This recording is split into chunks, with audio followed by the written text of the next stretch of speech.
In this video, we are going to talk about the general guideline to overall well-being. Before going in depth, we should understand that healthy eating is not about strict dietary limitations, staying unrealistically thin, or depriving yourself of the food you love. Rather, it's about feeling awesome, improving your health, stabilizing your mood, and having more energy. Do you ever feel overwhelmed by all of the conflicting diet and nutrition advice out there? Well, you're not alone. It seems that for every expert who tells you a certain food is good for you, you'll find another saying exactly the opposite. Quite often, convenient foods are laced with too much sugar, salt, and other ingredients, which are not considered healthy. These ingredients can often be hidden, so it's important, as a part of your education, to learn to read food labels while at the grocery. Learn what ingredients to avoid, as major components are usually listed first in the food labels. Being educated on what is contained within various types of food will help you weed out much of the unhealthy food you may otherwise end up eating. Permanently improving your eating habits requires a thoughtful approach in which you reflect, replace, and reinforce. By following these simple approaches, you can cut through the confusion and learn how to create a varied, healthy, and tasty diet that's good for your mind and your body. Reflect on all of your specific eating habits, both good and bad, and your common triggers for unhealthy eating. Replace your unhealthy eating habits with healthier ones. Reinforce your new, healthier eating habits. You should create a list of your eating habits. The simplest way to track what you eat and drink is by setting up your diary in a notebook or downloading a food journal app on your phone. This will help you uncover your eating habits. Keep track of everything that goes into your mouth, including all snacks, drinks, meals, and even nibbles of food that you eat while you cook. Don't forget to track your total water intake as well. Tracking how much water you drink will give you insight into whether or not you need to consume more water to help you stay hydrated. After you've kept your journal for a few days, star or highlight areas where you may think you can make changes. For example, you might notice that you don't drink enough water, or you typically skip breakfast. These are great areas where you can make healthy changes. Highlight the habits. Highlight the habits on your list that may be leading you to overeat. Common eating habits that can lead to weight gain are: you eat when you're not hungry, you ignore nutrition advice, you're always cleaning your plate, you eat too fast, you are always eating dessert, going wild on the weekends, you hang out with unhealthy pals, you habitually use food as therapy, you skip meals or perhaps just breakfast. Awareness is always the first step to change, so make sure you've identified all of the triggers that cause you to engage in those habits. Identify a few that you'd like to work on improving first. Habitual behaviors are driven by cravings for rewards or avoidance of negative consequences. Don't forget to pat yourself on the back for the things you're doing right. It's important to celebrate, which is just as true in life as it is with habits. We want to continue to do things that make us feel good.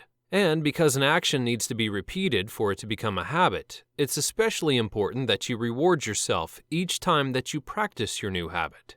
For example, if you've chosen to have salad instead of a burger as your dinner, celebrate your progress with a reward. It's time to celebrate. Always remember to reward yourself as you make simple changes that in the end will result in achieving your overall goal. Create a list of cues by reviewing your food diary to become more aware of when and where you're triggered to eat for reasons other than hunger. Note how you're typically feeling at those times. Often, a particular emotional state or an environmental cue is what encourages eating for non-hunger reasons. The common triggers for eating when you're not hungry include suffering from the clean plate syndrome, the clock says so, before or after a stressful meeting or a situation at work, sitting at home while watching television, opening up the cabinet and seeing your favorite snack, coming home after work and having no idea what's for dinner. You can't say no to food pushers. And feeling bored or tired and thinking that food might offer a pick-me-up. Now let's talk about a 4-step eating habit hack. Number 1. Mark the cues on your list that you encounter on a daily basis or a weekly basis. 2. Now ask yourself these questions for each cue you've marked. 3. Replace unhealthy eating habits with new, healthier ones. 4. Finally, reinforce your new eating habits. Mark the cues on your list that you encountered on a daily or weekly basis. For example, attending a birthday party may be a trigger for you to have a cheat day to overeat, so simply have that piece of cake that doesn't fit into your daily food intake goals. Thus, you may want to attend as many birthday parties as possible as a cue for you to overeat. Some cues may be absurd, as not going to the gym as a cue to binge. But don't fret upon it. Simply mark them down for now. Now ask yourself these questions for each cue that you've marked. Obviously, your answer will be no, and you felt like a pig after you binge. Well, your answer may vary. Just write them down to have clarity and create the pain and disgust so you know you must change. So you know that you must change. Ask yourself, how can I avoid this cue or situation?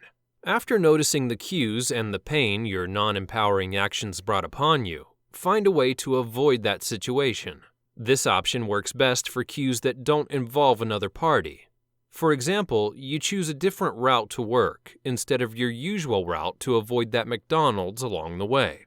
Or you drink lots of water when you realize that you're in binge mode. Or change your work desk that was once facing the vending machine or the coffee machine. You may also choose another place to study instead of your home kitchen. But there are just some events you can't avoid, like birthday parties of someone important or a staff meeting. So what do you do?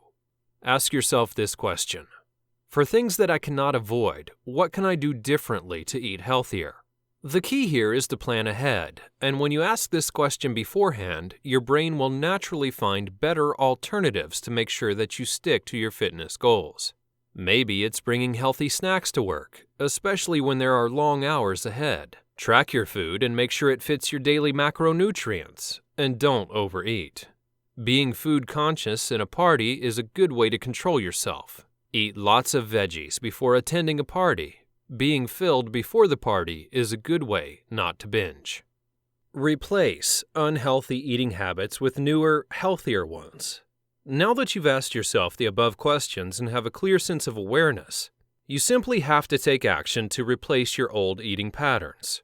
Perhaps you overeat because you're eating too fast. Eat slowly. Perhaps you overeat because of hunger, but due to stress, anxiety, anger, or frustrations. Replace it with non-eating activities like going for a jog, visiting a friend, read an uplifting book, or talk to your family. You'll definitely feel better, and you'll totally forget about your hunger. The key to lasting change is to plan ahead. So write down your daily, weekly, and monthly fitness goals, what your food choices are, your body weight goals, and stick to it. Finally, reinforce your new eating habits. Rome is not built in a day, and neither is your body and your habits. You need to practice your new eating habit day by day, week by week, to rewire your old eating pattern to a new one. But this is the hardest part because it requires patience. Stick with it. Believe that it's all worth it in the end. Special tips to make this work include having a mastermind group to keep each other accountable, join a community, a challenge group, and update your close friends and family about your goals. Picture yourself eating healthy greens and having those washboard abs. Vibrant, happy, and full of energy. One of the best ways to reinforce these habits and make them ingrained into your subconscious mind is to write out a list of 100 reasons why you want to be fit or eat healthily. Having 100 reasons why is going to pull you towards your goal, creating a gravity that guarantees your success. As many burnt out after pushing too hard for far too long. Thus, having 100 reasons creates that gravity to pull you and your fitness goals almost effortlessly. So there you have it. 4-step eating habit hacks and all the crucial information that you'll ever need to start eating healthy and live a long, strong, fruitful, and fulfilling life.